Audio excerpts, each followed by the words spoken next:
Jadi pagi ini L sendiri yang berinisiatif, Mama aku boleh dites COVID nggak gitu. Terus aku pikir oh ya kenapa enggak, soalnya emang udah dari semalam tuh El ngerasa kayak badannya nggak enak, perutnya nggak enak, sakit kepala gitu. Terus jadi semalam tuh aku udah kasihin dia balsem gitu. Terus habis itu aku suruh dia tidur. Terus udah gitu aku kasih dia vitamin C. Terus dia tidur, pas pagi dia masuk ke kamar aku, dia tidur lagi sebelah aku. Terus dia di situ dia ngerasa masih sakit kepala sama perutnya tetap nggak enak gitu. Terus abis itu dia muntah juga. Terus dia bilang, Mama aku mau dites COVID dong gitu. Terus akhirnya pas aku tes positif. Aku sama Vincent, abis itu aku tes, aku terus sama Vincent tes juga. Kita berdua negatif, tapi L positif. Yang terkena COVID hanya L atau Vincent sama Kak Jedar juga? Yang kena COVID itu hanya L sementara ini dari hasil tes antigen di rumah. Cuma hari ini sebentar lagi kita juga udah janjian sama dokter ke rumah buat tes PCR. Jadi nanti satu rumah bakal dites supaya kita bisa benar-benar tahu apakah L beneran COVID atau ternyata Mama sama Papa amit-amit juga positif atau gimana gitu. Jadi biar pastinya sore ini bakal dites PCR gitu. Tapi kalau kata dokter, kalau udah antigen positif biasanya PCR pasti positif gitu. Tapi ya mudah-mudahan semua bisa baik-baik aja.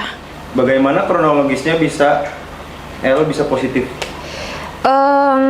Pertama karena menurut aku ya pribadi, imunnya L kemarin tuh jadi rendah, jadi nggak enak badan gara-gara kita brunch itu jam 11, terus aku tawarin dia makan jam 2, dia masih belum lapar.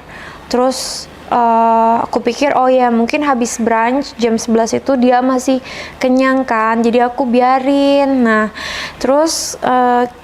terus kita ada janji dinner di ulang tahun temen aku itu jam 5 sore. Nah kita nyampe sana jam setengah 6, terus kita langsung makan. Nah El langsung di situ langsung makan daging, steak segala macem kayak mashed potato gitu. Cuma mungkin imunnya dia udah ngedrop pas di sore itu karena siangnya nggak skip lunch gitu. Jadi menurut aku sih di situ gitu. Jadi imun sistemnya rendah, terus kita pergi ke restoran gitu. Perasaan Kak Jedar gimana lihat L harus isoman? Terlihat L nangis mulu saat jauh dari papa dan mamanya. Iya pastinya aku ngerasa berat gitu, karena gimana ya kan L juga belum vaksin, terus umurnya masih 7 tahun. Terus aku cuma takut dia gimana imunnya rendah gitu, karena ini pertama kali pengalaman aku nih menghadapi keluarga yang kena COVID gitu. Karena sebelumnya emang aku nggak ada pengalaman keluarga kena COVID. Nah ternyata sekarang kena langsung ke anak aku gitu. Terus dia nangis terus karena mungkin dia sering dengerin cerita kalau mama papanya lagi cerita ada yang meninggal karena COVID, atau kalau mamanya sama papanya lagi nonton berita ada yang kenapa-napa karena COVID gitu. Jadi dia tuh kebawa ke mindsetnya, jadi tuh dia sedih banget gitu. Jadi aku juga jadi ikutan support dia secara mental gitu. Tapi Vincent sih yang lebih strong gitu, jadi dia lebih ngingetin L untuk strong, untuk jangan lemah, jangan kepikiran, jangan kebawa pikiran-pikiran gitu. Vincent juga ngajarin aku supaya aku bisa, kamu tuh harus kuat, ngasih tahu anak biar anaknya nggak ikut-ikutan lemah jadinya gitu. Terus aku pikir oh iya bener juga ya, aku jangan sedih-sedih gitu ya, aku harus semangat gitu. Kak Jedar juga kan lagi hamil, was-was gak? Sekarang bagaimana Kak Jedar menjaga kesehatan di tengah COVID sedang naik? Kalau was-was pasti, tapi yang lebih was-was sih Vincent. Jadi Vincent tuh bener-bener wanti-wanti aku untuk biar Vincent aja yang rawatin El. Terus yang ngecek L gitu. Jadi dari tadi tuh aku juga kebanyakan di kamar aja kan, isolasi diri mandiri. Terus meskipun aku nggak ada gejala, tapi kan aku dari kemarin bareng-bareng L terus. Jadi biar lebih aman, aku bener-bener membatasi diri dulu gitu, nggak kemana-mana, diam di kamar gitu. Tapi wanti-wanti pasti, soalnya aku juga kan khawatir karena lagi hamil, takut banget gitu ya. Aku nggak mau sampai kena COVID karena gimana pun juga kan aku lebih beresiko karena sedang mengandung gitu. Jadi ya semoga baik-baik aja. Apa El tetap sekolah daring walaupun lagi isoman?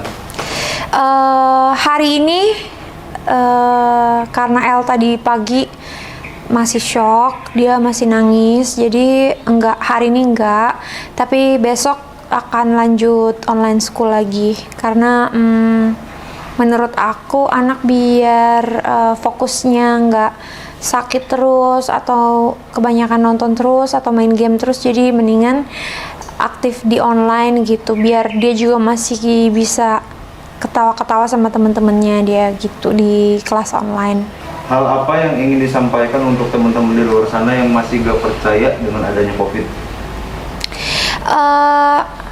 Ya mudah-mudahan bisa diambil dari pelajaran ini, terus bisa gimana pun juga tetap hati-hati, jaga kesehatan, jaga imun sistem, berpikir positif, ikutin protokol yang berlaku gitu. Ada baiknya kan, mungkin kita belum yakin sama diri kita, tapi gimana caranya kita bisa care sama orang lain yang mungkin lebih rentan COVID, supaya kita bisa jaga-jaga supaya kita nggak jadi orang yang nyebarin atau orang yang membawa COVID ke orang lain gitu.